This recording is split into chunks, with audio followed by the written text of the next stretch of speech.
Hello बच्चों, स्वागत है एक बार फिर से अपने इस यूट्यूब चैनल पर। आज की क्लास में हम लोग डिस्कस करेंगे रैंक बूस्टर, जैसा कि मैंने आपको बताया था। तो हमारा जो रिवीजन है वो 3 चैप्टर्स का कंप्लीट हो चुका है। Mole concept, redox reaction and atomic structure, है ना। ये तीनों लेक्चर हम लोगों ने लाइव लिए हुए हैं। तो मैंने आपको बोला था कि क्वेश्चन सॉल्व करने हैं आप लोगों को। मैंने जो पीडीएफ है इसका ये ऑलरेडी डिस्क्रिप्शन लिंक में डाला हुआ है एटॉमिक स्ट्रक्चर वाले चैप्टर के अंदर, है ना। जो रिवीजन लेक्चर है एटॉमिक स्ट्रक्चर का, उसके डिस्क्रिप्शन लिंक में मैंने ऑलरेडी ये पूरा शीट डाल दिया हुआ है चैप्टर वाइज। तो उसी में से जो पहला चैप्टर है हमारा, कौन सा, मूल कॉन्सेप्ट। तो इस मूल कॉन्सेप्ट में रिडॉक्स के क्वेश्चंस भी हैं। तो ये दोनों चैप्टर के क्वेश्चंस एक साथ हम लोग डिस्कस करेंगे आज। और कल की क्लास में हम लोग देखेंगे एटॉमिक स्ट्रक्चर के जो क्वेश्चंस होंगे वो सॉल्व करेंगे।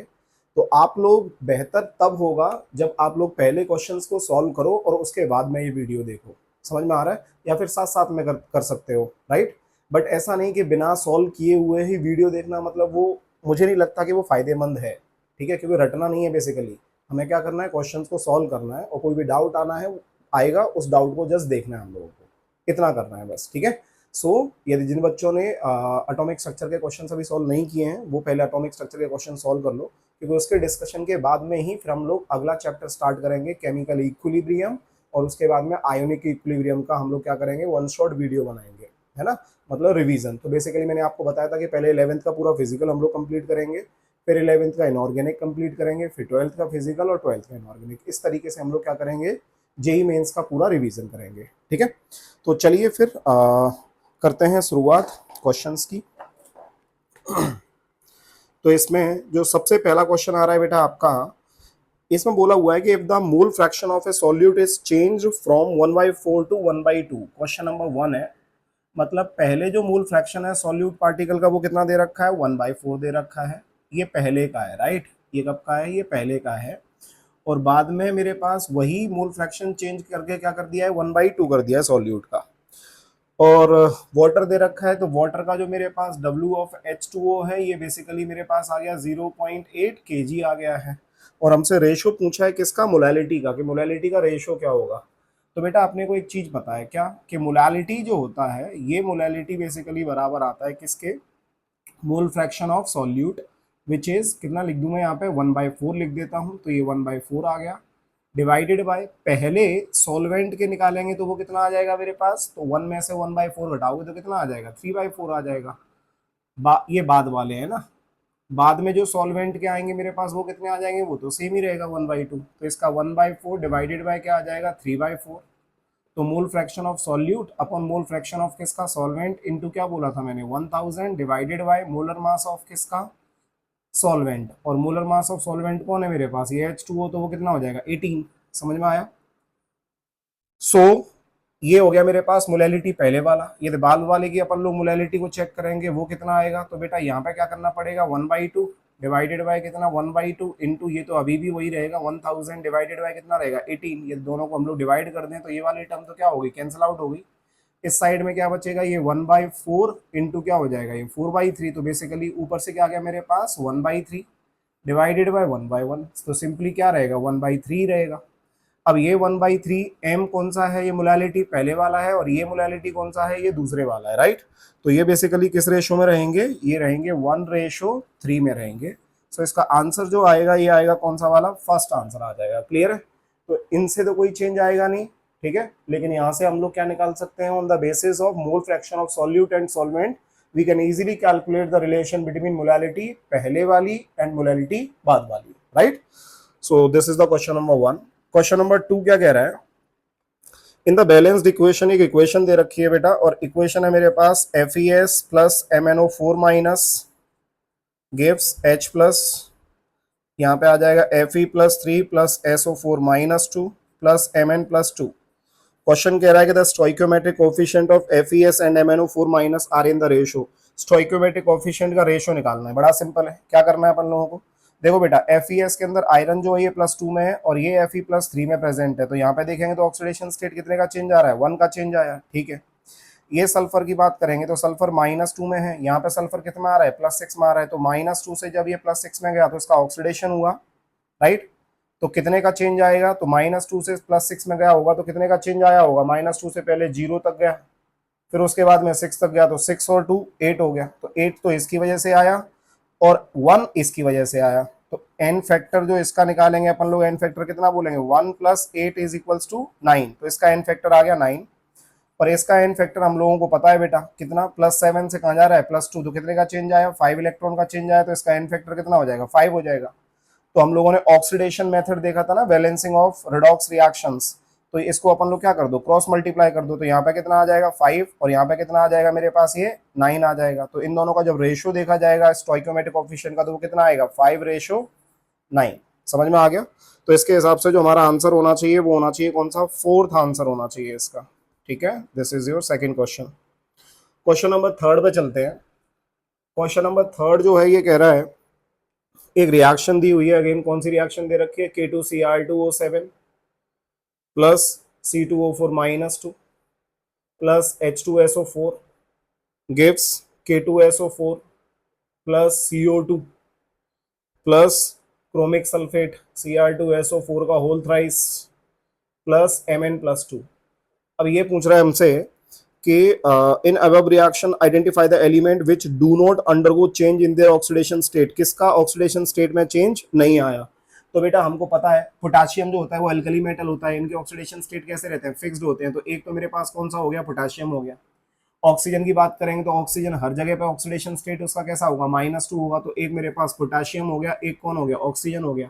क्रोमियम की बात करेंगे तो यहाँ पे +6 रहता है और यहाँ पे +3 रहेगा, तो इसका तो चेंज आ जाएगा। इसकी बात करेंगे यहाँ पे तो 2 4 8 6, यहाँ पे 3 आएगा और यहाँ पे कितना आएगा 4 आएगा, तो कार्बन भी नहीं आ सकता। पोटेशियम हो गया, दूसरा कौन सा आ सकता है, ऑक्सीजन हो गया। अगला देखते हैं सल्फर, तो सल्फर यहाँ पे जो है ये +6 ऑक्सीडेशन स्टेट में, हर जगह पे +6 ऑक्सीडेशन स्टेट में, तो एक सल्फर आ गया मेरे पास, राइट।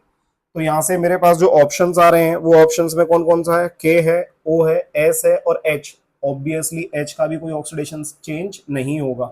तो यहाँ पे जो आंसर आना चाहिए मेरे पास वो आंसर आना चाहिए बच्चा पार्टी कौन सा, ये थर्ड आंसर आना चाहिए। कौन सा आना चाहिए, थर्ड आंसर आना चाहिए। क्लियर है, चलो। So next is question number 4।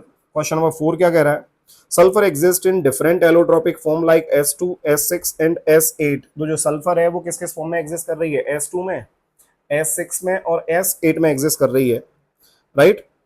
अब उसने ये बोला कि if equal mole of these three forms taken in separate container then the ratio of number of atoms present in them respectively. तो बेसिकली तीनों के नंबर ऑफ मोल्स कैसे हैं, सेम है। मान लो इसका नंबर ऑफ मोल्स कितना है मेरे पास, ये 1 है, इसका भी नंबर ऑफ मोल 1 है, इसका भी नंबर ऑफ मोल 1 है। तो यदि सबके नंबर ऑफ मोल सेम आ गए तो नंबर ऑफ मॉलिक्यूल्स की बात करेंगे तो वो क्या होगा 1 × Na, ये भी सेम रहेगा, 1 × Na ये भी सेम रहेगा, 1 × Na ये भी सेम रहेगा। एटम्स की बात करेंगे तो इसको मल्टीप्लाई करना पड़ेगा किसके साथ, एटॉमिसिटी के साथ। तो जो एटम्स आएंगे वो एटम्स किसके बराबर आ जाएंगे, यहाँ पे कितने एटम है 2 है तो ये 2Na हो जाएगा।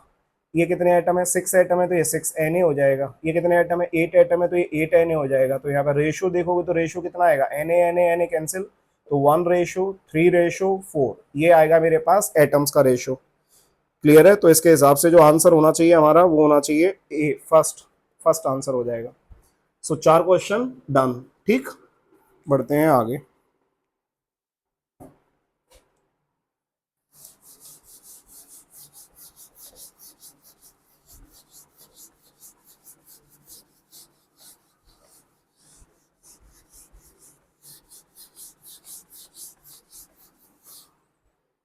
चलो भाई, next question number 5। Equivalent weight of KHC2O4। अब ये दे रखा है मेरे को, दो सॉल्ट दे रखे हैं, KHC2O4 दे रखा है डॉट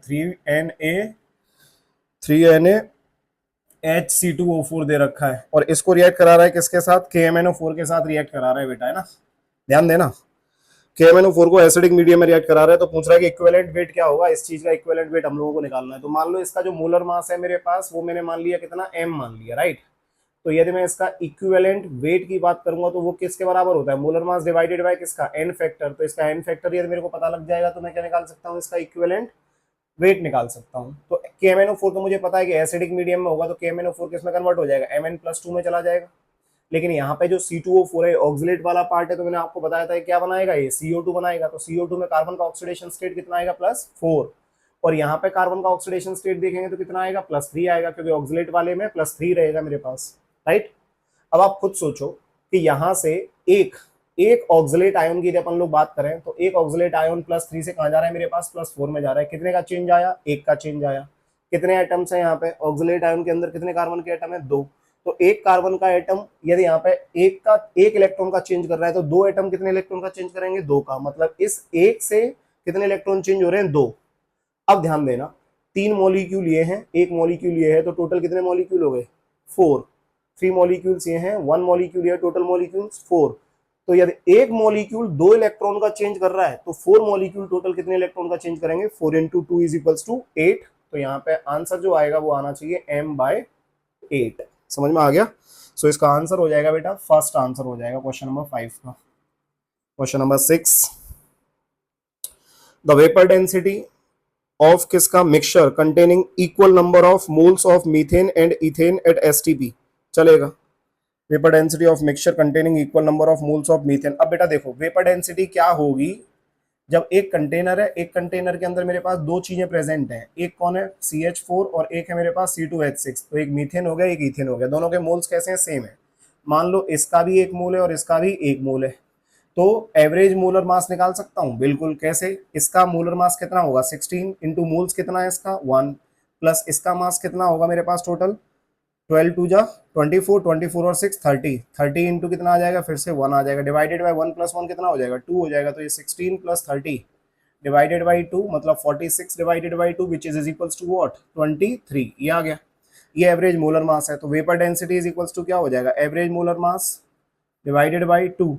तो ये 23 डिवाइडेड बाई 2 करोगे तो ये आ जाएगा मेरे पास 11.5, और 11.5 आपका आंसर आ जाएगा बेटा फर्स्ट। तो ये फर्स्ट आंसर हो जाएगा। क्लियर है, ये फर्स्ट हो गया। क्वेश्चन नंबर 7 देखो, the temperature at which molarity of pure water is equals to its molality. कौन सा टेम्परेचर है जिस टेम्परेचर पे मोलालिटी और मोलैरिटी दोनों कैसे होते हैं, मेरे पास सेम होते हैं। तो आप लोग याद रख सकते हो, याद रख सकते हो किस जगह पे, एट 4 डिग्री सेल्सियस। तो 4 डिग्री सेल्सियस, तो यहाँ पे क्या कर सकते हैं कि जो 273 आएगा प्लस कितना ऐड कर दो, 4 ऐड कर दो, तो ये हो जाएगा 277 केल्विन। ये वो टेम्परेचर होता है जिसमें प्योर वाटर जो होता है मेरे पास, उसकी मोलालिटी और मोलैरिटी दोनों कैसी हो जाती है, मेरी सेम हो जाती है। कैसी हो जाती है, जल्दी बोलो फटाफट से, ये सेम हो जाती है। क्लियर है। अब इसको हम लोग और भी दूसरे तरीके से समझ सकते हैं। कैसे समझ सकते हैं, ध्यान देना सब लोग, है ना। तो सबसे पहले मैं मोलैरिटी की बात करूं तो मोलैरिटी किसके बराबर होगा भैया, ये बराबर होता है number of moles divided by volume. Volume किस में लेना है अपन लोगों को, लीटर में लेना है, ठीक है, ये होता है। अब डेंसिटी ऑफ H2O बात करेंगे अपन लोग, तो वो होता है मेरे पास 1 ग्राम पर ml के बराबर होता है। तो यहाँ पे मास ऑफ H2O किसके बराबर हो जाएगा, तो भैया फॉर्मूला अपने पास रहता है ना, डेंसिटी इज इक्वल्स टू क्या होगा, मास अपॉन वॉल्यूम। तो ये डेंसिटी मेरे पास 1 ग्राम पर ml है, तो मास कितना होगा मेरे पास, 1 ग्राम होगा 1 ml के अंदर। यदि मैं 1000 ml ले लूं फॉर किसके लिए, 1000 ml, देन मास कितना हो जाएगा मेरे पास, वो हो जाएगा 1000 ग्राम हो जाएगा।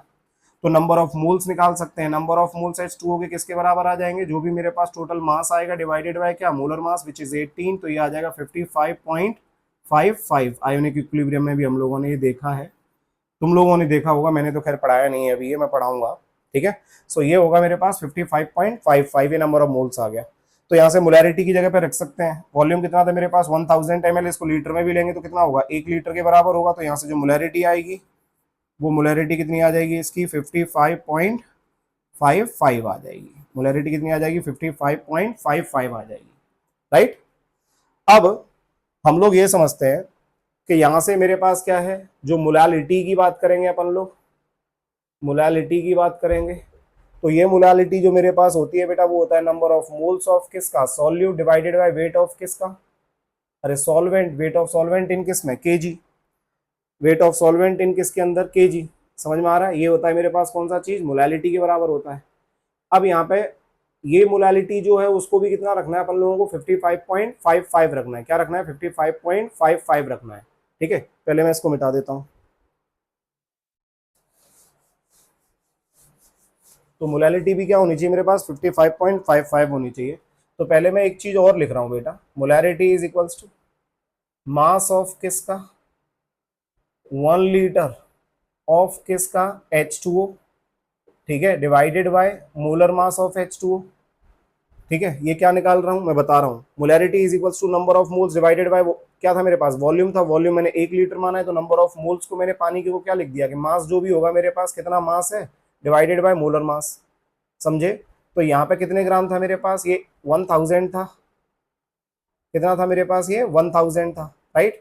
और यहाँ पे मेरे पास कितना आ रहा है, ये मोलर मास जो था मेरे पास वो कितना आ रहा है, 18 आ रहा है। अब density is equals to mass upon क्या होता है, वॉल्यूम होता है। तो इस 1000 को ऐसे ना लिख के क्या मैं डेंसिटी की टर्म में डेंसिटी इनटू वॉल्यूम ऐसे लिख सकता हूँ मास की जगह पे ऊपर।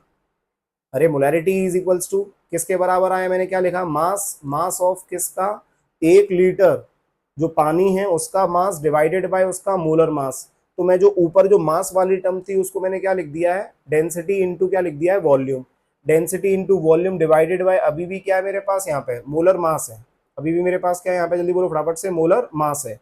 अब ये जो मेरे पास वॉल्यूम है, ये वॉल्यूम जो आ रही है मेरे पास, ये क्या है बेटा, इसको अपन लोग 1000 मान सकते हैं, क्या मान सकते हैं, जल्दी बोलो फटाफट से, 1000 मान सकते हैं।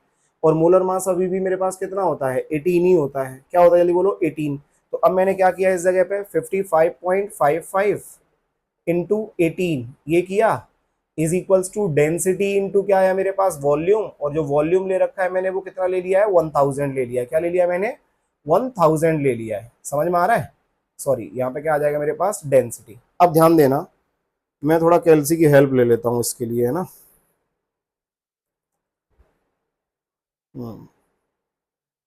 सो मेरे पास वैल्यू आ रही है 55.55 into 18 is equals to 999.9 divided by 1000। ये आ गया 0 पॉइंट, डेंसिटी आ रही है कितनी, 0.9999। अब बेटा यहां से हमें ये पता लगता है कि ये जो डेंसिटी आई मेरे पास H2O की, ये कैसी होती है मेरे पास, मैक्सिमम डेंसिटी होती है। कैसी होती है जल्दी बोलो फटाफट से, ये मैक्सिमम डेंसिटी होती है। और ये डेंसिटी पानी की तभी अचीव होती है जब टेम्परेचर कैसा होता है मेरे पास, 4 डिग्री सेल्सियस। कैसा होता है जल्दी बोलो फटाफट से, 4 डिग्री सेल्सियस। बात समझ में आ रही है। तो ये 4 डिग्री सेल्सियस पे ये मेरे पास डेंसिटी आती है। तो यहाँ से ये प्रूव हुआ बेसिकली हमारे पास, ये किसका बरा, ये क्या लिखा था मैंने यहाँ पे, ये मोलैरिटी की टर्म्स में मैंने इस चीज को लिखा।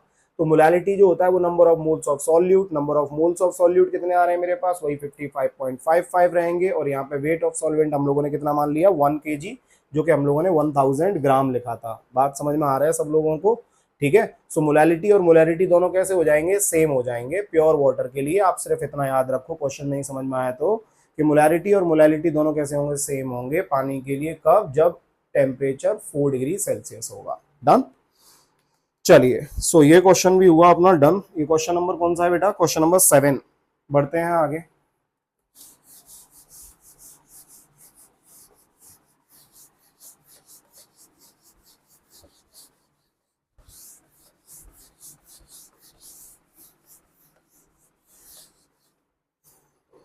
This was the question number 7. Let's go with question number 8. Equal masses of oxygen, hydrogen and methane, तीन चीजें दे रखी हैं बेटा। एक मेरे पास O2 है, एक मेरे पास H2 है, और एक मेरे पास मीथेन है विच इज CH4। तीनों का मास कैसा है, इक्वल है। मान लो इसका मास कितना है, W है, इसका भी मास W है, इसका भी मास W है। तो बेटा अपन लोग क्या कर सकते हैं, find the ratio of their moles, moles का रेशियो निकालना है। चलो, तो W डिवाइडेड बाय कितना हो जाएगा, 32, W divided by 2, W divided by 16, right. मैंने क्या कर दिया, 32 से मल्टीप्लाई कर दिया, इसको मल्टीप्लाई कर दिया 32 से, इसको भी मल्टीप्लाई कर दिया 32 से। ये कैंसिल आउट हो गया तो कितना आ जाएगा मेरे पास, 1। रेशियो निकाल रहा हूँ, है ना, तो डब्ल्यू डब्ल्यू कैंसिल कर देना इस तरीके से। तो यहाँ से कितना आ जाएगा मेरे पास, ये 1 रेशो, ये कितना हो जाएगा, ये 16, और ये कितना हो जाएगा मेरे पास 2। तो जो मेरे पास रेशो आएगा मोल्स का वो क्या आएगा, 1:16:2। तो आंसर आ जाएगा मेरे पास first. Question number 9, number of electrons in 1.8 ml of H2O। Again क्या करना है, डेंसिटी इज इक्वल्स टू कितना होता है, 1 ग्राम पर ml लेना है अपन लोगों को। तो density is equals to mass upon क्या हो जाएगा, वॉल्यूम, राइट। तो यहाँ पे भाई साहब ने दे रखा है 1.8 है, तो मास, डेंसिटी जब 1 ही है तो मास सिंपली किसके बराबर हो जाएगा, 1.8 ग्राम हो जाएगा। किसमें, 1 ml के अंदर। किसके अंदर, 1 ml के अंदर कितना मास हो जाएगा, 1.8 ग्राम। तो ये 1.8 ग्राम आ गया। तो इसको अपन लोग क्या कर सकते हैं, मोल निकाल सकते हैं। तो 1.8 डिवाइडेड बाय कितना, 18, which is equals to 0.1 into Na क्या आ जाएगा, ये मॉलिक्यूल आ गया। निकालना इलेक्ट्रॉन है, तो एक इलेक्ट्रॉन है H2O के अंदर, सॉरी 1 मोल एक मॉलिक्यूल H2O के अंदर कितने इलेक्ट्रॉन प्रेजेंट होंगे, इसके पास 2, इसके पास 8, तो टोटल आ जाएंगे 10। तो इतने मॉलिक्यूल में कितने होंगे, 10 से मल्टीप्लाई कर दो, 10 इंटू 0.1 1 हो जाएगा इंटू Na, मतलब ये वैल्यू आएगी 6.023 इंटू 10 की पावर 23 के बराबर ही आएगा। सो इसमें आंसर आना चाहिए फर्स्ट। ठीक है, तो तुम लोग क्रॉस चेक करते रहना क्योंकि इसमें आंसर टिक नहीं है ना, इसके अंदर आंसर टिक नहीं है। Next question number 10, what is the molarity of H2SO4 solution that has density 1.84 gram per centimeter cube at 35 degree Celsius and contain 98% by weight? बड़ा सिंपल क्वेश्चन है बेटा, शॉर्टकट वाला फॉर्मूला बताया था ना, मोलारिटी इज इक्वल्स टू क्या लिखोगे, 10 into percentage W बाई W into density divided by molar mass of किसका, सॉल्यूट, पढ़ाया था ना बेटा ये। सो मोलैरिटी निकालनी है, तो molarity is equals to 10 into percentage W बाई W दे रखा है 98 इंटू डेंसिटी दे रखी है बेटा 1.84 divided by molar mass of solute H2SO4 का कितना होगा 98, तो ये इसके साथ कैंसिल आउट हो जाएगा, इसके साथ मल्टीप्लाई में जाएगा तो ये हो जाएगा 18.4 होना चाहिए, 18.4, yes there is third option, तो ये आंसर आ जाएगा 3। Question number 11, which of the following contains the same number of molecules. पहला वाला देखेंगे 1 ग्राम ऑफ O2, तो 1 ग्राम O2 मतलब 1/32 लिख सकते हैं इसको, 2 ग्राम ऑफ SO2 तो 32 और 64 हो जाएगा, तो इसको अगेन क्या लिख सकते हैं 1/32। तो इसके मूल्स दोनों के सेम है, तो दोनों के मॉलिक्यूल भी सेम होंगे, तो फर्स्ट तो होगा ही होगा। सेकेंड 1 ग्राम ऑफ CO2 तो 1/44 हो गया, और 1 gram of N2O which is 28 plus 16 again 44, तो इसके भी सेम होंगे। Third 112 ml of O2 at STP, तो नंबर ऑफ मोल्स O2 के STP कंडीशन पे 112/22 ये हो जाएगा, ये कैंसिल आउट होगा कितनी बार, 2 बार, तो ये हो जाएगा 1/200 नंबर ऑफ मोल्स आ जाएंगे इसके, राइट।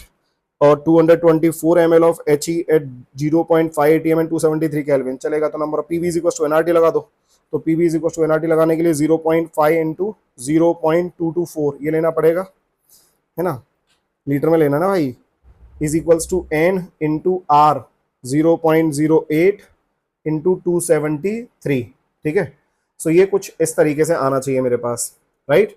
तो यहाँ से नंबर ऑफ मोल्स मेरे पास कितने आ जाएंगे, तो बेटा इसका क्या करना पड़ेगा, अपन लोगों को मल्टीप्लाई करना पड़ेगा बच्चा पार्टी है ना, तो 5 4 जा 20 20, फिर ये 2 आ जाएगा, 5 2 10 2 12, ये 1 5 2 10 और ये 11 3 और ये 4 के बाद पॉइंट आ जाएगा 0.1120 डिवाइडेड बाय, इसको अपन लोग 273 को अपन लोग लगभग 273 लिखा रहे हैं, है ना, तो 8 से मल्टीप्लाई करो, 8 3 4 20, 4 2 8 7 56 57 58, ये 5 8 2 16 4 20 1 21 2184, 2 के बाद पॉइंट 21.84, ये हो जाएगा 21.84, ये हो जाएगा इज इक्वल्स टू, ये किसके बराबर आएगा, N के बराबर आएगा, राइट।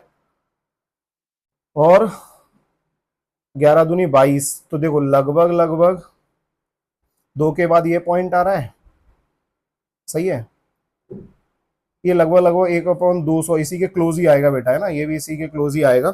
तो यहाँ पे जो मेरे पास आंसर होना चाहिए कोई ऑल ऑफ दीज, यस। सो बेटा इस जगह पे जो आंसर मेरे पास आना चाहिए वो फोर्थ आना चाहिए, आंसर आएगा ऑल ऑफ दीज, मतलब सबके जो मॉलिक्यूल्स होंगे वो कैसे होंगे, सेम होंगे आपस में, ठीक है, डन। नेक्स्ट बढ़ते हैं क्वेश्चन नंबर 12 के साथ। क्वेश्चन नंबर 12,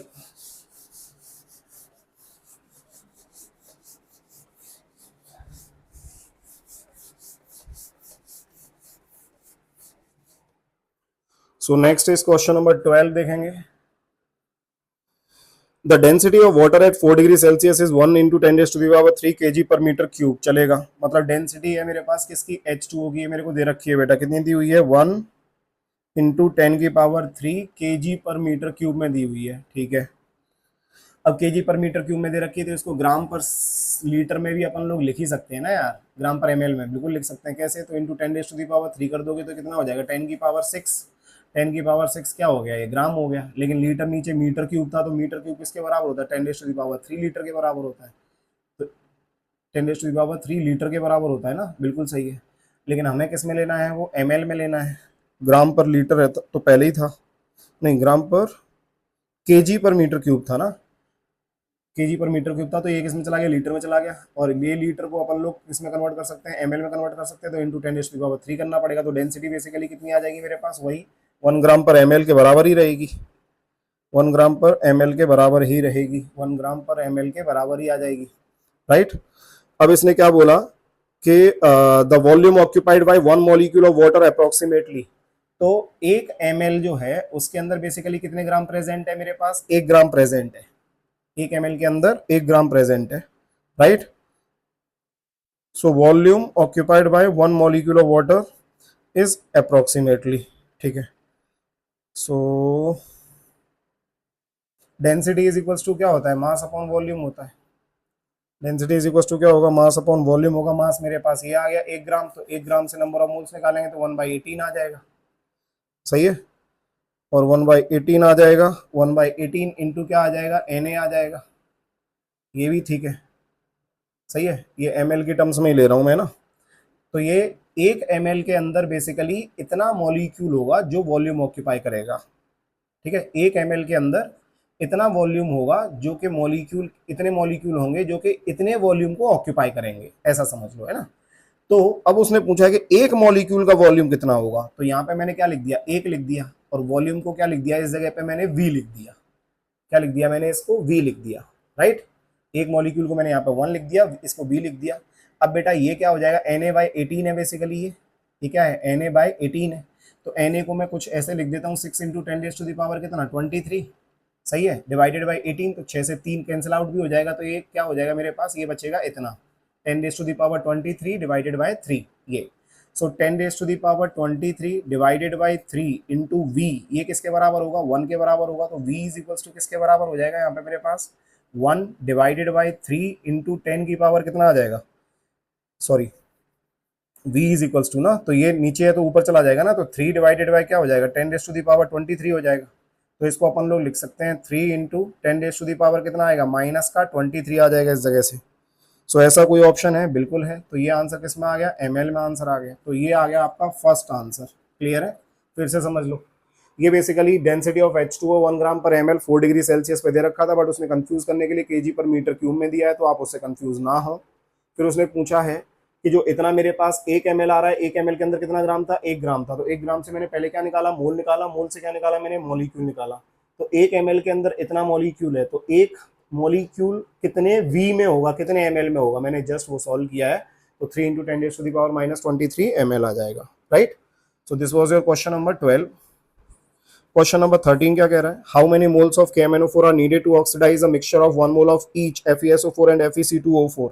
मान लो मेरे पास FeSO4 है और यहाँ पे कौन दे रखा है, FeC2O4 दे रखा है। अब बेटा ये किसके साथ रिएक्ट कर रहा है, KMnO4 के साथ, और ये भी किसके साथ रिएक्ट कर रहा है, KMnO4 के साथ। ये दोनों KMnO4 के साथ रिएक्ट कर रहे हैं, राइट। जब ये KMnO4 के साथ रिएक्ट करेगा एसिडिक मीडियम के अंदर, तो ये Mn+2 बना देगा, और साथ में ये बंदा जो होगा ये किस में कन्वर्ट हो जाएगा, Fe+3 में कन्वर्ट हो जाएगा, क्योंकि ये ऑक्सीडाइज कर देगा ना इसको। ये ऑक्सीडाइजिंग एजेंट है और ये रिड्यूसिंग एजेंट है। ये क्या है, रिड्यूसिंग एजेंट है, और ये क्या है, ऑक्सीडाइजिंग एजेंट है। तो ये यहाँ से किस में कन्वर्ट कर देगा, ये Fe+3 में कन्वर्ट कर देगा, और इसको CO2 में कन्वर्ट कर देगा, और खुद किस में कन्वर्ट हो जाएगा, Mn+2 में कन्वर्ट हो जाएगा, राइट। अब हम लोग इसके ना एन फैक्टर निकाल सकते हैं। एन फैक्टर निकालेंगे तो इसके लिए एन फैक्टर कितना आएगा, तो इसके लिए एन फैक्टर 1 आएगा। क्यों आएगा एन फैक्टर 1, क्योंकि Fe का चेंज हो रहा है, +2 से कहाँ जा रहा है, +3, तो एक का चेंज आया, एक ही एटम है तो एक ही आएगा। इसका एन फैक्टर कितना आएगा, 5 आएगा। क्रॉस मल्टीप्लाई कर दो, क्रॉस मल्टीप्लाई कर दो, तो 5 कहाँ आ जाएगा, यहाँ, और 1 कहाँ आ जाएगा, यहाँ, राइट। इस साइड में देखेंगे तो इसका एन फैक्टर दो चीजों पर डिपेंड करेगा, Fe पे भी डिपेंड करेगा और C पे भी डिपेंड करेगा। C कितना है यहाँ पे, +4 है, यहाँ पे कितना है मेरे पास, +3 है। तो C की वजह से एन फैक्टर कितना आएगा, 2, और आयरन की वजह से एन फैक्टर आएगा मेरे पास 1। तो टोटल इसका एन फैक्टर आएगा कितना, 3, और इसका अभी भी कितना होगा, 5 होगा। क्रॉस मल्टीप्लाई कर दो तो 5 इधर आ जाएगा और 3 यहाँ आ जाएगा। अब क्वेश्चन हमसे कह रहा है कि how many moles of KMnO4 are needed to oxidize 1। एक मोल इसका है और एक मोल इसका है, तो टोटल KMnO4 कितना यूज हुआ होगा, ठीक है। तो यदि इसका एक मोल लेंगे तो इसका कितना हो जाएगा, 1/5। अरे सही है ना भाई, इसकी वजह से 5 इधर नीचे चला जाएगा ना, तो ये 1/5 हो जाएगा। प्लस इसके 5 के लिए 3 है, तो इसके एक के लिए कितना होगा, तो ये 3/5 हो जाएगा।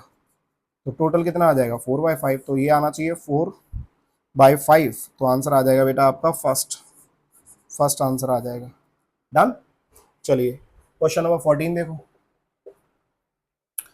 इन द रिएक्शन Na2S2O3, एक रिएक्शन दे रखी है मेरे को, Na2S2O3 plus 4Cl2 plus 5H2O gives sodium sulphate, और साथ में दिया है आपको H2SO4, और साथ में दिया है बेटा 8HCl।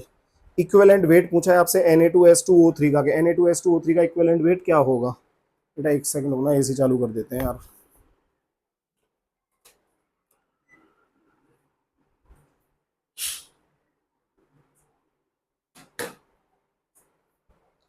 क्वेश्चन क्या है?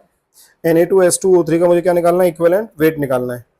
अब बेटा इसमें जो इक्विवेलेंट वेट निकालेंगे उसके लिए मोलर मास उसने दे रखा है कि इसका मोलर मास जो है वो कितना है मेरे पास, m है, तो जस्ट n फैक्टर पता लग जाए तो मजा आ जाएगा। इसका ऑक्सीडेशन स्टेट कितना होगा? +2 होगा। यहाँ पे ऑक्सीडेशन स्टेट देखोगे सल्फर का तो कितना होगा मेरे पास? +6 होगा। कितने का चेंज आया? 4 का चेंज आया। कितने एटम है? 2 हैं, तो 4 2 जा 8। तो यहाँ पे इसका इक्विवेलेंट वेट कितना आ जाएगा? फिर दोबारा से m डिवाइडेड बाय 8। क्या होगा? m divided by 8। फिर से सुनो कैसे। सल्फर का ऑक्सीडेशन स्टेट यहाँ पे कितना होगा? 2 3 जा 6, 6 में से 2 गया तो 4, 4/2 2, 2 से सल्फेट, सल्फेट बन रहा है तो +6। कितने का चेंज है? 4 का चेंज है। कितने एटम है? 2, 4 2 जा 8, तो 8 n फैक्टर आ जाएगा, तो m/8 आंसर आ जाएगा इसका। तो आंसर हो गया इसका 1। ठीक, नहीं sorry sorry sorry 4, sorry m/8 है ना, सेकंड है इसका आंसर है। Question number 15। 15 कह रहा है कि अंदर रिएक्शन 2NH4 प्लस 6NO3, तो बेटा NH4 प्लस है, कितना है? 2 है, और 6NO3 माइनस है, प्लस क्या बन गया? 4H प्लस बन गया। इसने क्या बना दिया? 6NO2 बना दिया, प्लस N2 बना दिया, प्लस 6H2O बना दिया। अब हमें ये समझना है कि बेटा यहाँ पे जो नाइट्रेट होता है इसके अंदर ऑक्सीडेशन स्टेट +5 आएगा, इसके अंदर ये 0 है, ये +4 है। यहाँ पे देखोगे तो इसका जो ऑक्सीडेशन स्टेट आएगा वो x प्लस कितना? 4 = 1, तो x = -3, ये -3 में है। अब ध्यान देना, इसका ये मिनिमम में, मिनिमम में होगा तो इसका क्या होना चाहिए? ऑक्सीडेशन होना चाहिए। तो ऑक्सीडेशन तो इसके लिए भी हो रहा है और ऑक्सीडेशन इसके लिए भी हो रहा है बेसिकली, है ना। सवाल हमसे ये पूछ रहा है कि in the reaction 2NH4 plus ये रिएक्शन दे रखी है, द रिड्यूसिंग एजेंट इज, तो रिड्यूसिंग एजेंट वो होता है जो सामने वाले को क्या कराएगा? रिड्यूस करेगा, और खुद क्या होगा? ऑक्सीडाइज होगा। समझ में आ रहा है? तो एक चीज रिड्यूस होनी चाहिए, तो 5 से ये मेरे पास 0 भी जा सकता है, 5 से मेरे पास 4 भी जा सकता है। तो बेटा इसने क्या किया? बेसिकली NH4 ने क्या किया?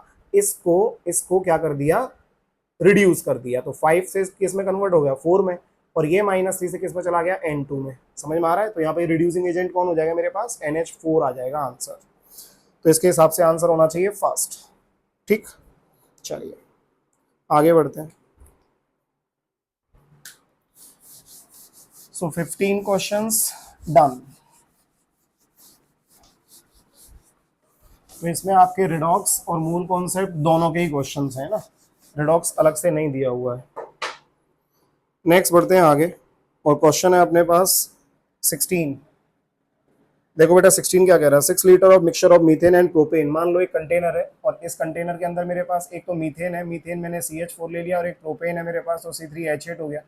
टोटल जो वॉल्यूम है इस कंटेनर का वो मेरे पास कितना है? 6 लीटर है।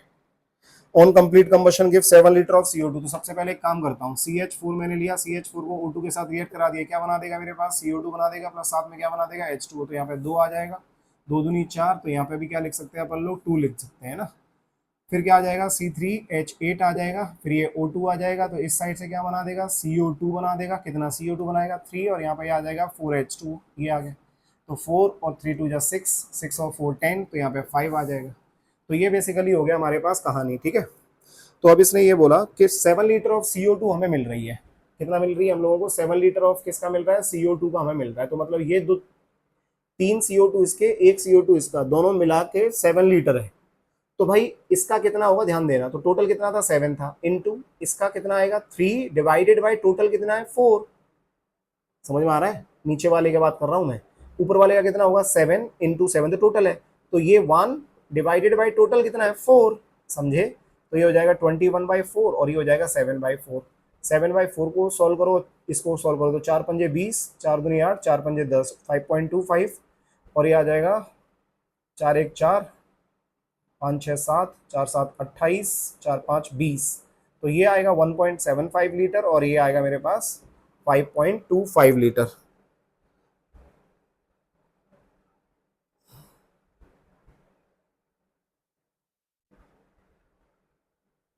5 और 1 6, दोनों मिलके कितना हो रहा है? बेसिकली 7 हो रहा है। समझे? तो find out the composition of the mixture. Total कितना है मेरे पास? x था ना, मतलब टोटल कितना था मेरे पास? ये 6 था। 6 से CO2 कितना मिल रहा है मेरे पास? ये 7 मिल रहा है। 7 से मेरे पास ये 5.25 लीटर आ गया, और ये कितना आ गया मेरे पास? 1.75 लीटर आ गया। क्लियर है सब लोगों को? लेकिन इसने क्या पूछा, find out the composition in the mixture, किसका, इनका CH4 और इसका। हम्म,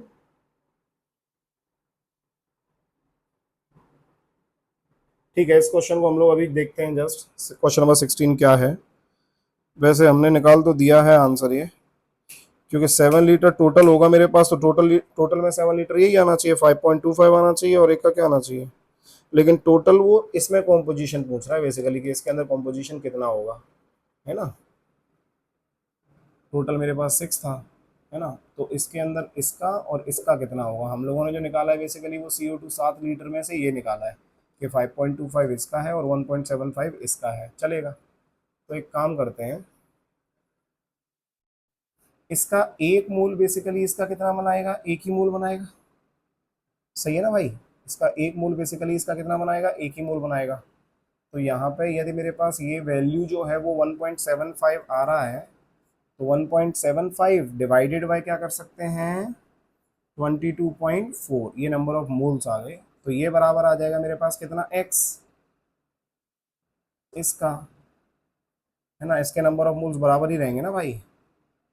ठीक है, तो वॉल्यूम कितना ले रहा हूँ मैं, x ले रहा हूँ, x अपॉन 22.4, और नंबर ऑफ मोल्स रख देता हूँ ये वाले कौन से, 1.75 अपॉन 22.4।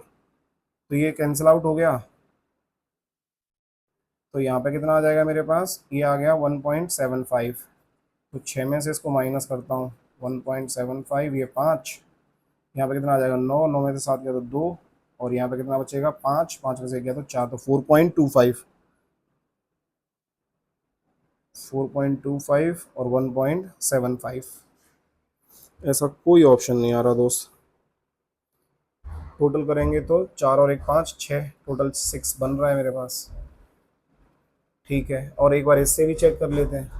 इसका टोटल कितना आ रहा था मेरे पास, 5.25 लीटर आ रहा था, है ना। तो इसके नंबर ऑफ मोल्स निकालेंगे तो मोल्स कितने आ जाएंगे, तो पहले तो इसके नंबर ऑफ मोल्स निकाल लेता हूँ, 5.25 डिवाइडेड बाई 22.4, चलेगा। ठीक है, ये मोल इसके आ गए, तो इसके मोल कितने होंगे, 1/3 इंटू 1/3, 1/3 इंटू ये वाला चीज़ 5.25 डिवाइडेड बाई 22.4, ये नंबर ऑफ मोल्स आ गए। तो इसका वॉल्यूम किसका हो जाएगा, V डिवाइडेड बाई 22.4 के बराबर हो जाएगा। ये इसके साथ कैंसिल आउट हो गया, तो यहाँ से इसका वॉल्यूम निकालेंगे तो वो कितना आएगा, 5.25 डिवाइडेड बाई 3, तो 1.3 से 5.25, 3 3 6 18, 1.6 कुछ ऐसा आना चाहिए। तो इसका 1.6 कुछ ऐसा आना चाहिए इसके रेस्पेक्ट में, इसका कुछ तो झोल है, और अभी ये क्लिक नहीं कर रहा है क्वेश्चन। तो एक काम करते हैं, इस क्वेश्चन को हम लोग देखते हैं अभी, है ना, फिर से। मेरा ना दिमाग उस जगह पे जा नहीं रहा है। चलो क्वेश्चन नंबर 16 को एक तरफ लिखा रहने देते हैं अभी फिलहाल।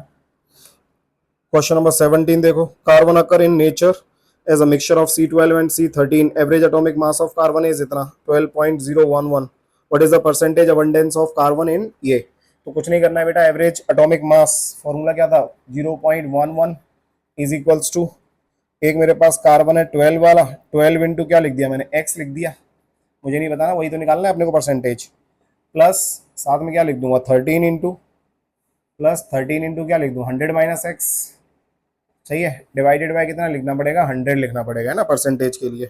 बस तो परसेंटेज अबंडेंस आ जाएगा। तो यहाँ से कितना हो जाएगा, 1201.1 is equals to 12x plus 1300 minus 13x, यहाँ से माइनस x बचेगा तो x उधर चला जाएगा, तो x is equals to 1300 minus 1201.1, ये आ जाएगा, समझे। तो यहाँ से जो मेरे पास वैल्यू आएगा वो आएगा बेटा 0.0989 कुछ ऐसे आएगा ना। तो परसेंटेज निकालोगे इसका, तो परसेंटेज आ जाएगा मेरे पास कितना 98.9, तो आंसर आ जाएगा आपका फर्स्ट आंसर हो जाएगा। ठीक है, तो क्वेश्चन नंबर ये 16 नहीं है, क्वेश्चन नंबर 17 है। 16 देखते हैं। क्वेश्चन नंबर 18 कह रहा है कि ना compound of carbon hydrogen oxygen 34 point, ये सब चीजें दे रखी हैं। तो बेटा ये इंपेरिकल फॉर्मूला और मॉलिकुलर फॉर्मूला वाला क्वेश्चन है।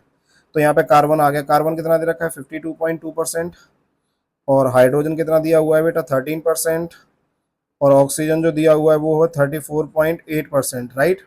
तो यहाँ पे कितना लिख सकते हैं अपन लोग, इसको डिवाइड कर लो, ग्राम ही मान लो ना, इसको ग्राम ही मान लो, तो ये डिवाइडेड बाय कितना हो जाएगा 12, ये डिवाइडेड बाय कितना 1, और ये डिवाइडेड बाय कितना 16, सही है।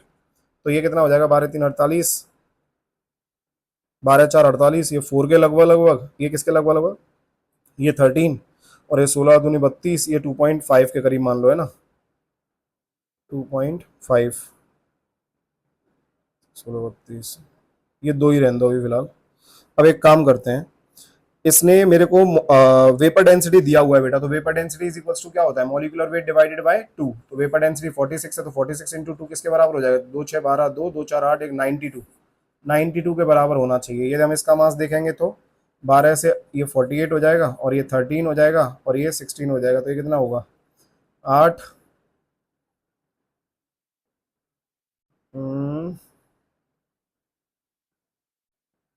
एक काम करो ना, पहले इस वैल्यू को 2 से डिवाइड कर दो, ये 2 से डिवाइड कर दिया, 2 से डिवाइड कर दिया, 2 से डिवाइड कर दिया, कितना हो जाएगा 2, ये हो जाएगा मेरे पास 13/2। वैसे कोई फर्क तो पड़ने वाला है नहीं, क्योंकि 2 से फिर से मल्टीप्लाई करना पड़ेगा, समझे, तो वही रहने दो, ठीक है। तो इसका मेरे पास जो वैल्यू आ रहा है वो कितना आ रहा है, 12×4 = 48, और ये 13, और ये 16×2 = 32, 8 2 10 3 1 4 5 6 7 8 9 93, और ये 92 है। तो बेसिकली एक हाइड्रोजन क्या कर सकते हैं अपन लोग यहाँ से कम कर देंगे, है ना। आगे सॉल्व, ये ऐसे नहीं कम करना है बेटा, क्योंकि तुम्हें तो पॉइंट में सॉल्व करना है, मैं तो क्लोज वाला वैल्यू लेके जा रहा हूँ मेरे पास, मैं इतना ज्यादा क्लोज वैल्यू वो ले ही नहीं रहा, मैं सॉल्व करने जा ही नहीं रहा हूँ। 52.2 को डिवाइडेड बाय 12 कितना आएगा, मैंने तो लगभग लगभग वाला वैल्यू रख दिया है, राइट। तो मैं इससे कंपेयर कर रहा था कि कितना वैल्यू आ रहा है, तो यहाँ से जस्ट अपने पास 4 फॉर्मूले दे रखे हैं, तो 4 फॉर्मूले में ये देखना है कि 93 जो 92 वैल्यू आ रहा है वो कौन सा फॉर्मूला आएगा। तो कार्बन तो कितने आएंगे 4, पहला तो ठीक है। हाइड्रोजन जो आने चाहिए मेरे पास वो, ऑक्सीजन कितने आने चाहिए, बेसिकली मेरे पास 2 आने चाहिए। तो ऑक्सीजन 2 जो है वो किस किस ऑप्शन में, 1 में, 2 में और 4th में, थर्ड वाला तो वैसे ही नहीं होगा, है ना। तो C4H कितना हो जाएगा मेरे पास 12, और O कितना हो जाएगा मेरे पास 2। तो ये आंसर आ जाएगा मेरे पास 4th वाला। एक रफली अप्रोक्सीमेशन से जस्ट हम लोगों ने आइडिया निकाला है कि इसका आंसर कौन सा हो सकता है। अदरवाइज तुम्हारे पास टाइम है तो तुम क्या कर सकते हो, एग्जैक्ट इनको सॉल्व कर सकते हो। एग्जैक्ट सॉल्व करोगे तो ये जो मैंने 1 यहाँ पे कम कर दिया था वो तुम्हें कम करने की भी जरूरत नहीं पड़ेगी। बात समझ में आ रहा है। चलो, सो मैंने तो वो कैलकुलेशन से बचने के लिए लिख दिया ये। नेक्स्ट क्वेश्चन नंबर 19 जो है, 19 कह रहा है बेटा, calculate the weight of 90% pure sulphuric acid to neutralise 5 gram caustic soda. So मेरे पास सल्फ्यूरिक एसिड है H2SO4, इसकी जो प्योरिटी दे रखी है वो 90% प्योर है, राइट। और ये H2SO4 कॉस्टिक सोडा के साथ रिएक्ट कर रहा है, और ये कितना दे रखा है 5 ग्राम। तुम्हें करना क्या है, तुम्हें निकालना है कि इसका मास कितना होगा, ठीक है। तो एक काम करते हैं, number of moles into n factor बोल सकता हूं मैं, इसको भी number of moles into n factor बोल सकता हूं। तो नंबर ऑफ मोल्स की बात करेंगे तो वो कितना हो जाएगा 5/40 इंटू एन फैक्टर कितना आ जाएगा 1, और यहाँ पे नंबर ऑफ मोल्स कितना आ जाएगा, तो नंबर ऑफ मोल्स को एज इट इज लिखा रहने दो n, तो n का वैल्यू जो होगा वो आ जाएगा 5 डिवाइडेड बाय कितना 80, 2 आ जाएगा ना नीचे, तो 5 डिवाइडेड बाय 80 ये हो गया इसके नंबर ऑफ मोल्स। यदि ये इसके नंबर ऑफ मोल्स हो गए तो परसेंटेज प्यूरिटी का फॉर्मूला क्या होता है बच्चा पार्टी, परसेंटेज प्यूरिटी का फॉर्मूला होता है कौन सा, मैंने क्या बोला था, कम डिवाइडेड बाय ज्यादा इंटू 100। तो कम डिवाइडेड बाय ज्यादा, अब 90% प्योर है तो डेफिनेटली यहाँ तो ज्यादा ही लेना पड़ेगा, तो इस जगह पे क्या लिख दूंगा मैं, यहाँ पे लिख दिया मैंने 90, ये 90 आ गया। और कम को क्या मान लिया है, कम को मैंने मान लिया है कौन सा चीज, ये वाला चीज 5/80। तो 5/80 ये मेरे पास मास पूछा है ना, तो ये मास नहीं है, इसको मल्टीप्लाई करूंगा किसके साथ 98 के साथ, समझ में आ रहा है।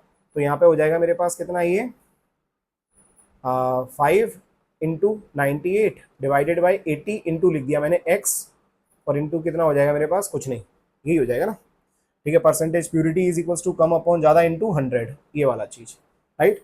तो ये 0 से 0 कैंसिल, ये 0 से 0 कैंसिल, ये साइड में कितना हो जाएगा, ये 72x आ जाएगा, और ये आ जाएगा 5 8 40 0 4 5 9 45 और 4 49। तो x इज इक्वल्स टू 492 और ये 490 अपॉन 72, समझे।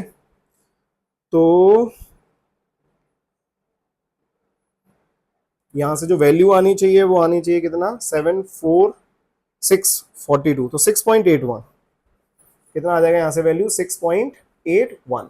तो ये हो जाएगा अपना आंसर, कौन सा, थर्ड नहीं सेकेंड, ठीक है, 2 इज द आंसर। सो 6.81 आ जाएगा हमारे पास। तो यहाँ से हमें ये पता लगा कि जो सल्फ्यूरिक एसिड है वो कितना लेना पड़ेगा अपन लोगों को, 6.81 ग्राम लेना पड़ेगा। वो 90% प्योर है, तो वो क्या करेगा, 5 ग्राम कास्टिक सोडा के साथ कंप्लीटली रिएक्ट कर जाएगा। ठीक है, चलो बढ़ते हैं आगे।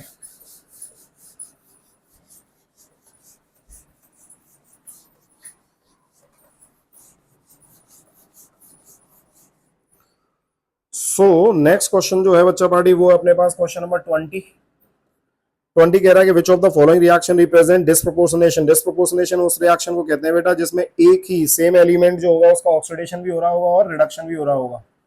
तो ये दे रखा है Na2S2O3, ये किसके साथ रिएक्ट किया, H2SO4 के साथ, और इसने क्या बना दिया, Na2SO4 बना दिया। Na2SO4 plus SO2 plus S8 plus H2O। करना क्या है, कुछ नहीं करना है। यहाँ पे देखो +2 ऑक्सीडेशन स्टेट है, यहाँ पे कितना होगा +6, ये +4 और ये 0। तो यहाँ पे आपको ये दिखाई दे रहा है कि ये +2 वाला जो बंदा है, ये +2 से कहाँ जा रहा है बेटा, +4 में भी जा रहा है, और ये +2 से कहाँ जा रहा है, 0 में भी जा रहा है। 0 में जा रहा है तो क्या हो गया इसका रिडक्शन, और ये क्या हो गया इसका ऑक्सीडेशन। तो जब एक कंपाउंड के अंदर या एक मॉलिक्यूल के अंदर जो सेम एलिमेंट होगा उसका ऑक्सीडेशन भी हो रहा हो और उसका रिडक्शन भी हो रहा हो, तो ऐसी वाली रिएक्शन को हम लोग डिस्प्रोपोर्शनेशन रिएक्शन के नाम से जानते हैं। तो आंसर आ जाएगा इसमें कौन सा, 4th। ठीक है, 20th का आंसर होगा 4th। नेक्स्ट क्वेश्चन नंबर 21 पे चलते हैं। If fresh H2O2 solution is leveled 11.2 volume, this solution has the same concentration as a solution which is, चलेगा। तो बेसिकली जो लेवलिंग है मेरे पास H2O2 की लेवलिंग कर रखी है ना, और वो लेवलिंग कितनी कर रखी है, 11.2 भी दे रखा है बेटा। तो volume strength is equal to क्या होता है, मोलारिटी इंटू 11.2, ये आएगा। तो V की जगह पे एज इट इज मैं ये लिख देता हूँ, कितना 11.2 लिख देता हूँ। 11.2 से कैंसिल, तो बेसिकली मोलैरिटी की वैल्यू कितनी आ गई मेरे पास, 1 आ गई, राइट। तो जो कॉन्सेंट्रेशन होगा वो कॉन्सेंट्रेशन कितना आना चाहिए, 1 आना चाहिए। अब 1 कॉन्सेंट्रेशन किस केस में आ सकता है तो वो समझ लेते हैं अपन लोग। तो मान लो मेरे पास मोलैरिटी का एक फॉर्मूला था, 10 इंटू क्या था, percentage W/V divided by molar mass of किसका लेते थे अपन लोग, सॉल्यूट का लेते थे। तो यहाँ पे मोलैरिटी यदि अपन लोग निकालने जाएंगे तो 10 इंटू परसेंटेज W/V कितना करना पड़ेगा यहाँ पे। तो क्वेश्चन में W/V दे रखा है मेरे को 3.4, तो 3.4 divided by molar mass of H2O2 कितना हो जाएगा, 34।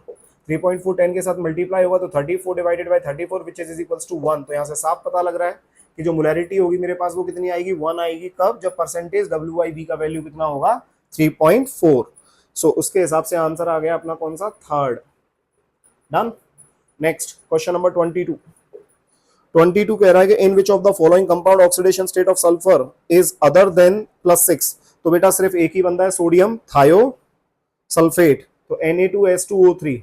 अब Na2S2O3 ऑक्सीडेशन स्टेट कितना होता है, 2 3 6, ये 4, ये +2। लेकिन वो हमसे पूछ रहा है कि ऐसा कौन सा होगा जिसका ऑक्सीडेशन स्टेट +6 नहीं है। तो आंसर आ जाएगा कौन सा, 4th इज द आंसर। बढ़े आगे, चलिए। So 22 questions done.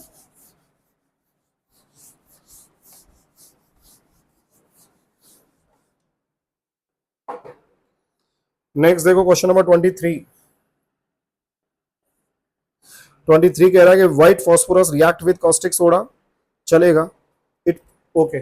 सो बेसिकली व्हाइट फॉस्फोरस है, P4 सॉलिड है, ये P4 सॉलिड NaOH के साथ रिएक्ट करेगा बेटा, ये मेरे पास बना देगा phosphine plus NaH2PO3 sodium hypophosphite, ये बन जाएगा NaH2PO2 ये, राइट। अब इसने बोला कि this reaction is an example of, ये रिएक्शन में देखोगे तो ये 0 रहेगा, ये 0 से मेरे पास इसका ऑक्सीडेशन स्टेट देखोगे तो बच्चा पार्टी ये +1 आ जाएगा यहाँ पे, तो +3, ये -3 में रहेगा। और यहाँ पे देखोगे तो 2 2 जा 4, 4 में से 3 गया तो ये बेसिकली मेरे पास +3 में रहता है। तो ये 0 से कहाँ गया, -3, और ये 0 से कहाँ जा रहा है, +3। मतलब ये इसका फिर दोबारा से क्या बोल सकते हैं अपन लोग, जल्दी बोलो फटाफट से, इसका ऑक्सीडेशन भी हो रहा है और इसका क्या हो रहा है मेरे पास, रिडक्शन भी हो रहा है। तो अपन लोगों के पास फिर से एग्जाम्पल होगा कौन सा, डिस्प्रोपोर्शनेशन रिएक्शन। तो आंसर आएगा इसका 3rd। क्या आंसर आएगा इसका, डिस्प्रोपोर्शनेशन रिएक्शन, आंसर आएगा इसका 3rd। ठीक है, चलिए 3rd के बाद में क्वेश्चन नंबर 24 देखते हैं। क्वेश्चन नंबर 24 ये क्या बोल रहा है, 1 atom of an element X, एक एटम का जो वजन है, एक एटम का जो वेट दे रखा है क्वेश्चन में, वो है मेरे पास 6.643 इंटू 10 की पावर -23 ग्राम। ठीक है, नंबर ऑफ मोल्स पूछा है कितने होंगे, नंबर ऑफ मोल्स पूछा है कितने होंगे, किस में, 220 kg में। तो एक काम करता हूँ, 20 kg को पहले ग्राम में लिखूंगा तो 20 इंटू 10⁻³ हो जाएगा, ठीक है। इसको यदि इसके साथ डिवाइड कर दूंगा तो क्या आ जाएगा बेटा, इससे आ जाएगा मेरे पास नंबर ऑफ एटम्स। क्या आ जाएगा, नंबर ऑफ एटम्स आ जाएंगे। अरे एक एटम के अंदर इतना है तो 20 kg में कितना होगा तो उससे डिवाइड करना पड़ेगा ना भाई। ये ऊपर चला जाएगा तो ऊपर जाके क्या हो जाएगा, 26 हो जाएगा, तो ये नीचे से कैंसिल आउट हो गया। सही है, इसको 6.64 ऐसे ही लिखा रहने दो, है ना, 6.64 ये इतना ही लिखा रहने दो। अब मैंने क्या किया, नंबर ऑफ एटम्स को मैं डिवाइड कर दूं किसके साथ, एवोगैड्रो नंबर के साथ, तो क्या आ जाएगा मेरे पास, नंबर ऑफ मोल्स आ जाएगा। क्या आ जाएगा, नंबर ऑफ मोल्स। तो इसी को मैंने एवोगैड्रो नंबर से डिवाइड कर दिया बेटा। तो जब इसको मैं डिवाइड करूंगा तो क्या आ जाएगा मेरे पास, 6.023, 6.023 इंटू 10⁻³ कितना, 23। ये 23 से ये कैंसिल आउट हो गया, कितने टाइम्स, 3 टाइम्स। तो 10 की पावर कितना आ जाएगा, ये 3 आ जाएगा। सही है, डिवाइडेड बाय ये हो जाएगा मेरे पास 6.64 इंटू 6.023। तो यहाँ पे मैंने क्या किया, 6.65 को मल्टीप्लाई कर दिया 6 के साथ, तो 6 5 30, 0 3 6 36 3 39 36, फिर से 39 2 के बाद पॉइंट, तो 39.9 ले लेता हूँ इसको। ये 40 के लगभग लगभग मैंने ले लिया है ना। तो 40 और ये 1000 डिवाइडेड बाय नीचे मैंने 40 कर दिया। तो 40 से ये कितनी बार चला जाएगा, 40 से 5 200 500। तो इसका आंसर आना चाहिए 500 के अराउंड। तो आंसर आ जाएगा मेरे पास कौन सा, फोर्थ आंसर आ जाएगा। ठीक है, so question number 24 also done.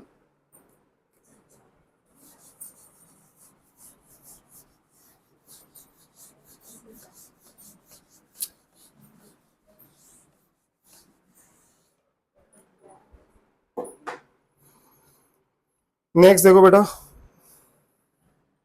Question number 25 की बात करेंगे तो rearrange the following 1 to 4 in order of increasing masses. किसके मास ज्यादा होगा, किसका मास कम होगा।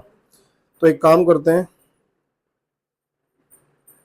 मास सबका निकाल सकते हो यार, नंबर ऑफ मोल्स दे रखे हैं, ग्राम एटम्स दे रखे हैं। चलो आइडिया दे देता हूँ, 0.5 मोल ऑफ O3 है तो इसका मास निकालोगे तो मास इज इक्वल्स टू क्या हो जाएगा, या फिर नंबर ऑफ मोल्स किसके बराबर होता है, तो number of moles is equals to mass upon molar mass. Molar mass कितना आएगा 48, तो मास हो जाएगा इसका कितना, मास हो जाएगा बेटा 24, पहले वाले का ऑप्शन का। ठीक है, ये हो गया।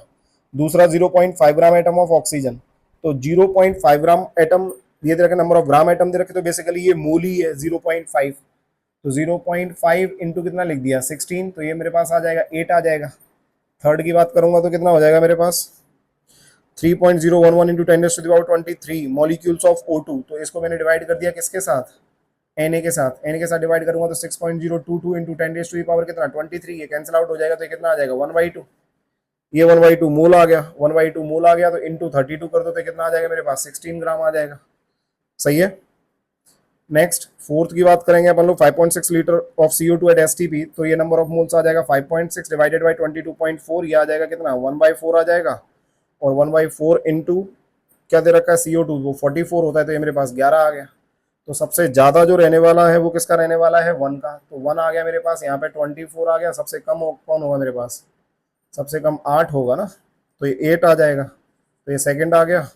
फिर उसके बाद में कौन होगा, फिर फोर्थ होगा। फोर्थ होगा तो वो कितना आ जाएगा 11 आ जाएगा, फिर कितना आ जाएगा 16 आ जाएगा। तो आंसर आएगा मेरे पास कितना बेटा, ये आएगा 2, 2 इज लेस देन क्या आएगा 4, 4 इज लेस देन क्या आएगा 3 एंड 3 इज लेस देन क्या आएगा 1। तो आंसर आ जाएगा अपने पास कौन सा, फर्स्ट, फर्स्ट आंसर आ जाएगा। क्लियर है, चलो। सो 25 के बाद में नेक्स्ट इज क्वेश्चन नंबर 26 की बात करेंगे, what percent of oxygen is present in the compound CaCO3 dot, ये दे रखा है। तो बेटा परसेंटेज ऑक्सीजन निकालने के लिए हमें तो सिर्फ ये पता होना चाहिए कि नंबर ऑफ एटम कितने हैं किसके, ऑक्सीजन के, into mass of 1 atom of oxygen divided by molar mass of किसका, कंपाउंड। तो यहाँ से हम परसेंटेज ओ निकाल सकते हैं। ठीक है, तो यहाँ से ये तो कर सकते हो ना यार, CaCO3.3Ca3PO4 का होल ट्वाइस। तो जस्ट इसमें ऑक्सीजन काउंट करोगे तो 3 ऑक्सीजन ये रहे, इस साइड से देखोगे तो 4 2 जा 8, 8 3 जा 24, 24 प्लस 3 27। तो 27 इंटू क्या कर देना 16 डिवाइडेड बाय यहाँ से इसका मोलर मास, तो ये हो जाएगा मेरे पास 40। कैल्शियम कार्बोनेट कितना हो जाएगा 48 12 60, ये हो गया 100। ठीक है, और यहाँ से एक कैल्शियम फॉस्फेट का CA3 Ca3PO4 का होल ट्वाइस, इसकी बात करूं तो ये कितना हो जाएगा 60 प्लस फॉस्फेट एक का होता है 31, तो दो का कितना हो जाएगा 212 662, 62 प्लस 8, एक ऑक्सीजन का 16, तो 16 8 128। ठीक है, ये 128 आ गया। ठीक है, चलो तो ये कितना हो गया मेरे पास 128, ये 60, ये 62, तो 8 2 10, 1 6 6 12 13 14 15 5 1 250, तो 250 इंटू कितने हैं 3 मॉलिक्यूल्स हैं, तो ये 3, तो 750, 750 और 100 850 आ गया, 850। ठीक है, इंटू क्या करना पड़ेगा यहाँ पे मेरे पास 100 करना पड़ेगा, तो यहाँ से क्या आएगा मेरे पास परसेंटेज आएगा। समझ में आ रहा है?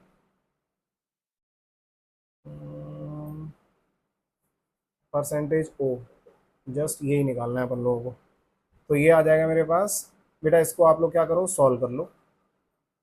ठीक है, और देख रहे हैं तो फिर मल्टीप्लाई कर ही लो यार, 27 इंटू 16, 36 6 42 2 हासिल 4 6 दूनी 12 4 16 1 7 1 2 2 6 6 3 1 2 3 1 4 432, तो ये आ जाएगा 432 डिवाइडेड बाय 850, तो 850 और ये 432, ये आ जाएगा कितना, पॉइंट लगा दो, जीरो बढ़ा दो, 8 पंजे 40,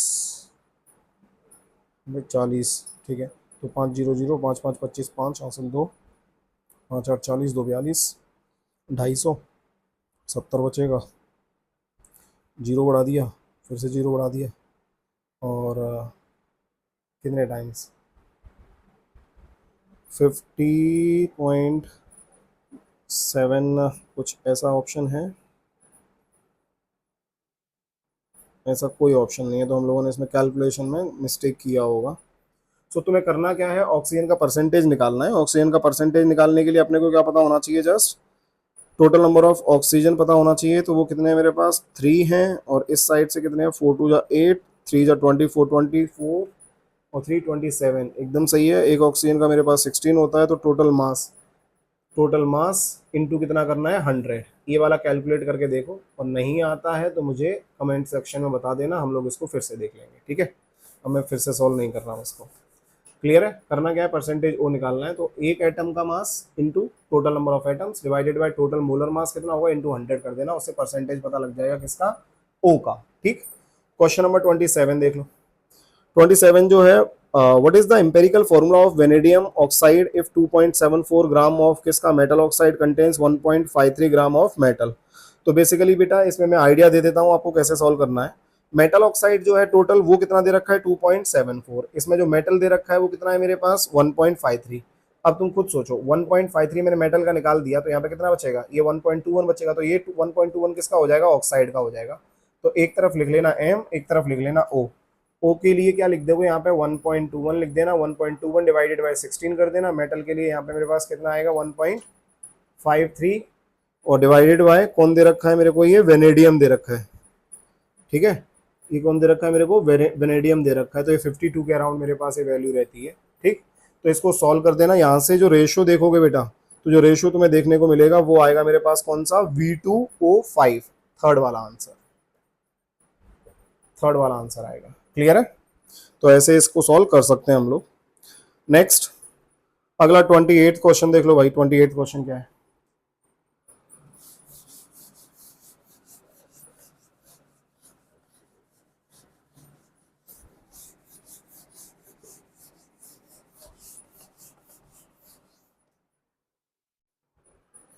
क्वेश्चन नंबर 28, 28 जो कह रहा है, suppose two element X and Y combines to form two compounds. X और वाई दो लोग हैं, एक्स प्लस वाई ये हैं, इनसे दो चीजें मिल रही हैं बेटा, एक बना XY2 और x प्लस वाई ये है, और इनसे बन रहा है X2Y3। अब तुम्हें क्या करना है, यहाँ पे 2 लगा दो, यहाँ पे 3 लगा दो, यहाँ पे 1 लगा रहने दो, और यहाँ पे क्या लगा दो 2 लगा दो, तो ये 2y हो जाएगा। तो ये दोनों रिएक्शन कंप्लीट है हमारी। अब इसने हमसे बोला है कि 0.05 मोल ऑफ XY2, इसका जो 0.05 मोल है, इसका जो वेट है वो मेरे को दे रखा है कितना 5 ग्राम, और जो X2Y3 है इसके 3.011 इंटू 10⁻23 मॉलिक्यूल का जो वेट है वो दे रखा है मेरे को 85 ग्राम। एटॉमिक मास निकालना है। चलो तो एक काम करते हैं, number of moles is equals to क्या हो जाएगा, नंबर ऑफ मोल्स कितने हैं 0.05 है, इज इक्वल्स टू मास कितना है 5 है डिवाइडेड बाय मोलर मास, तो x प्लस कितना है 2y की टर्म्स में ही लिखा रहने देता हूँ इसको, सही है, x प्लस 2y, तो यहाँ से मैं क्या बोल सकता हूँ x plus 2y is equals to कितना हो जाएगा 5 डिवाइडेड बाय 0.05, ऊपर 100 चला जाएगा तो नीचे 5 रहेगा, तो 5 से 5 कैंसिल, तो बेसिकली ये आ जाएगा 100, तो this is your equation number 1। यहाँ पे क्या करेंगे, इतने मॉलिक्यूल्स दे रखे थे, इतने मॉलिक्यूल्स को 6.022 इंटू 10⁻⁻³ से डिवाइड किया तो ये 1/2 आ गया, तो 1/2 नंबर ऑफ मोल्स आ गया, molar mass upon molar mass कितना हो जाएगा 2x प्लस 3y हो जाएगा, सो ये 2x plus 3y is equals to, ये बोल सकते हैं 85 इंटू 2 25 10 0, और ये आ जाएगा 170। This is equation number 2 and this is equation number 1। पहली वाली इक्वेशन में 2 का मल्टीप्लाई मार दो तो क्या हो जाएगा मेरे पास 2x plus 4y is equals to 200, नीचे एज इट इज लिख दो, ये 2x plus 3y is equals to 170, minus का साइन लगा दो, माइनस का साइन लगाओगे कैंसिल आउट हो गया, तो यहाँ पे क्या बचेगा y कितना आ जाएगा मेरे पास 30 आ जाएगा। अब y 30 आ गया, इस वाले के अंदर पुट कर दो पहली वाली इक्वेशन में, तो कितना हो जाएगा 2x plus 4 3 12 120 is equals to 200, तो 2x इज इक्वल्स टू 80, तो x इज इक्वल्स टू कितना हो जाएगा 40। तो बेटा इसमें आंसर हमारे पास चारों ऑप्शंस में से कोई भी नहीं दिया हुआ है, बट मेरा ये आंसर सही है, हमको सॉल्व ऐसे ही करना है, ठीक है। सो आंसर आएगा इसका y 30 और x 40, बट इसने आंसर दिए हैं 30 और 40 इस तरीके से, ठीक है। चलो, सो ये क्वेश्चन हो गया 28, बढ़ते हैं आगे।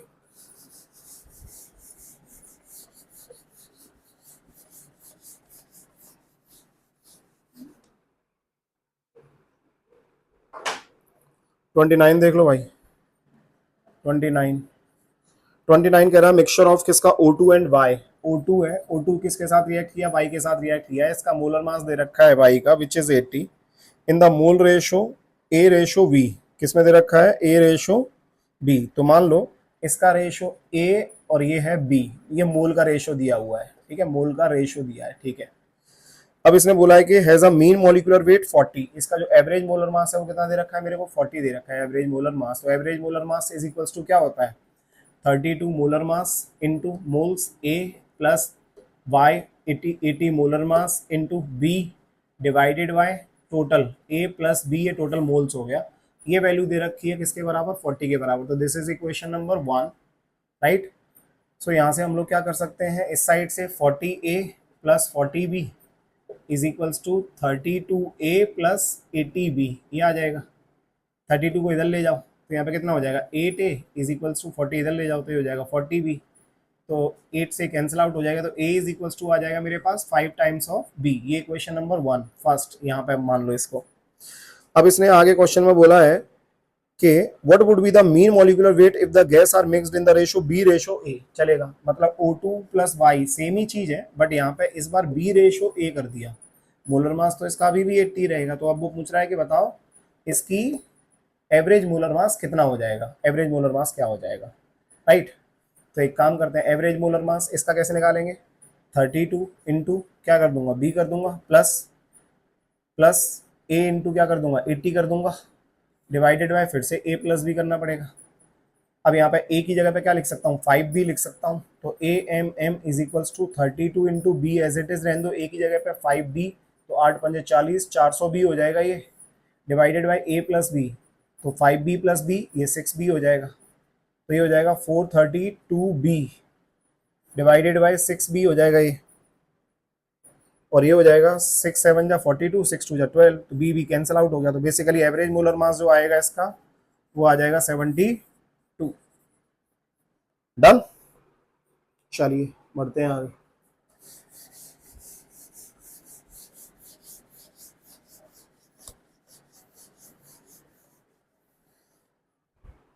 नेक्स्ट क्वेश्चन नंबर 30 देख लो। क्वेश्चन नंबर 30 ने बोला है कि 1.44 ग्राम ऑफ किसका टाइटेनियम, टाइटेनियम है मेरे पास, इसका 1.44 ग्राम है, सही है, और ये रिएक्ट कर रहा है किसके साथ एक्सेस ऑफ O2 के साथ, और एक stoichiometric sorry NSC non stoichiometric compound बना दिया TI 1.44O, TI 1.44O, समझ रहे हो। So number of moles is equal to given mass upon क्या आ जाएगा मेरे पास मोलर मास, मास दे रखा है 1.44, तो ये आ जाएगा 4 3 12 लगभग 0.33, तो इसके नंबर ऑफ मोल्स मेरे पास आ जाएंगे 0.33 के अराउंड आ जाएंगे, समझ गए कितने आ जाएंगे, 0.33 के अराउंड आ जाएंगे। अब हमें ये समझना है कि x ग्राम हम लोगों को ये मिल रहा है, बेसिकली ये कितना मिल रहा है हम लोगों को, x ग्राम मिल रहा है, राइट। तो ये x ग्राम मिल रहा है, तो भाई अकॉर्डिंग टू किससे, conservation, law of conservation of mass, यहाँ पे मैं टाइटेनियम की बात करूंगा तो टाइटेनियम मेरे पास 1.44 है, तो 1.44 ग्राम तो मेरे पास टाइटेनियम मेटल का ही आएगा। लेकिन मुझे तो जस्ट किसका निकालना है, ऑक्साइड का निकालना है, तो ऑक्साइड का ये मेरे को पता लग जाएगा, तो वो प्लस ये दोनों को ऐड कर दूंगा तो मेरे पास एक्स का वैल्यू आ जाएगा। तो यहाँ पे हम लोग ये समझते हैं कि 1.44 मोल होता, 1.44 मोल होता, तो इसका कितना मोल आता है मेरे पास ऑक्सीजन का, तो मेरे पास कितना होता है वो 16 ग्राम आता है बेसिकली, सही है ना, या फिर 1 मोल आता है इसका, 1 मोल ऑक्सीजन का होता, राइट। ओके, तो 1 मोल टाइटेनियम वाला आएगा, तो इसमें कितना मोल आएगा इसका, तो 1/1.44 मोल ओ का हो जाएगा मेरे पास, सही है। अब इसका कितना है यहाँ पे 0.33 मोल है, तो इस साइड में मेरे पास भी 0.33 मोल सेम ही आएगा, तो इसके लिए कितना आ जाएगा 1/1.44 इंटू कितना हो जाएगा 0.333, ये आ जाएगा क्या, ओ, ये आ जाएगा ओ। अब मास निकालना है तो इंटू कितना करना पड़ेगा 16, इसका वैल्यू देख लेते हैं एक बार कितना आएगा। तो ये आ रहा है 0.33 इंटू कितना कर दिया 16 डिवाइडेड बाय 1.44, ये आ रहा है 3.66 के अराउंड आ रहा है। कितना आ रहा है मेरे पास, ये 3.66, एक सेकेंड, 3.66 के करीब आ रहा है ये वाला वैल्यू, 16 1.44 ये है मेरे पास, है ना। तो 1.44 से इसका कितना मोल बना होगा, 1 मोल बना होगा, ठीक है। तो इसके 1 मोल से कितना बनेगा 1 अपॉन कितना,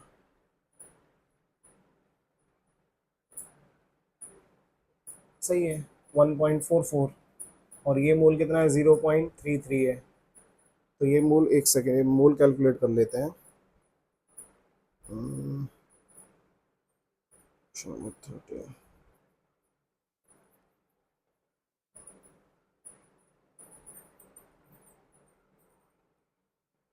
क्या हुआ इसको,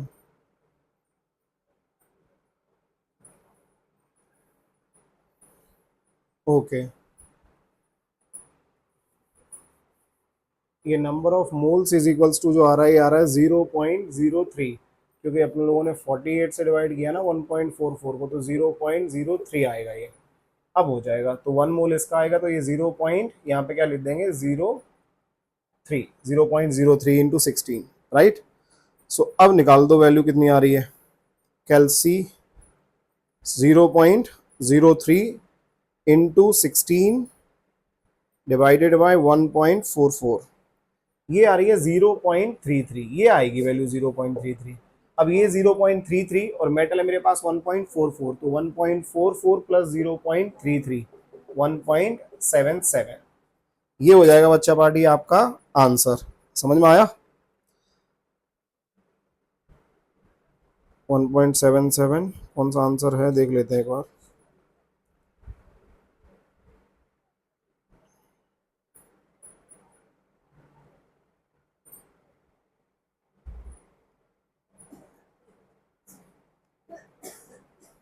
ठीक है, वही है, चलो। सो ये हो गया बेटा हमारा कौन सा, क्वेश्चन नंबर 30, ठीक है। सो बच्चा पार्टी ये हुआ अपना डिस्कशन टिल क्वेश्चन नंबर कितना 30। आगे जो क्वेश्चंस हैं जैसे 31 हो गया, 32 हो गया, ये क्वेश्चंस भी हम लोग इजीली क्या कर सकते हैं, सॉल्व कर सकते हैं, ठीक है।